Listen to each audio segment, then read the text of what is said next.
नदीपात्रात आंघोळीला गेले, पाणी तसे कमी असल्यामुळे व्हॉलीबॉल खेळण्याचा मोह आवरता आला नाही आणि तिथेच घात झाला। गडचिरोली येथील शासकीय वैद्यकीय महाविद्यालयातील 3 भावी डॉक्टरांच्या मृत्यूने सर्वत्र शोककळा पसरली आहे। 11 मे रोजी सकाळी 9 वाजताच्या सुमारास सर्व मृतदेह शोधण्यात पोलीस आणि आपत्ती व्यवस्थापनाच्या चमूला यश आले। शनिवारी अंधार पडल्याने शोधकार्य थांबवण्यात आले होते। विशेष म्हणजे याच नदीपात्रात पूर्वीही दुर्दैवी घटना घडल्या आहेत। महाशिवरात्रीच्या दिवशी म्हणजेच 27 फेब्रुवारी 2025 रोजी चंद्रपुरातील कविता, लिपिका आणि प्रतिमा मंडल या 3 सख्ख्या बहिणींचा याच ठिकाणी बुडून मृत्यू झाला। ही घटना ताजी असताना पुन्हा येथेच 3 विद्यार्थी बुडाल्याने या घटनेची आठवण ताजी झाली।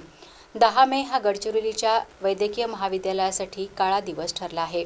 सुट्टी असल्याने येथील MBBSच्या प्रथम वर्षात शिकत असलेले 8 भावी डॉक्टर दुपारच्या सुमारास जवळ असलेल्या वैनगंगा नदीवर आंघोळीसाठी गेले होते।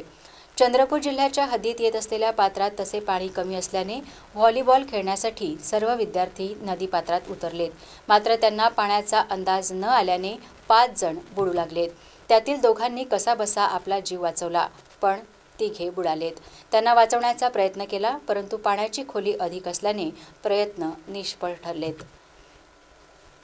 यात गोपाळ साखरे, पार्थ जाधव आणि स्वप्नील शिरे या 3 भावी डॉक्टरांचा दुर्दैवी मृत्यू झाला। शनिवारी अंधार पडल्याने उशिरापर्यंत मृतदेह हाती लागले नव्हते। रविवारी सकाळीच प्रशासनाने शोधकार्य हाती घेत मृतदेह खोल पाण्यातून बाहेर काढलेत।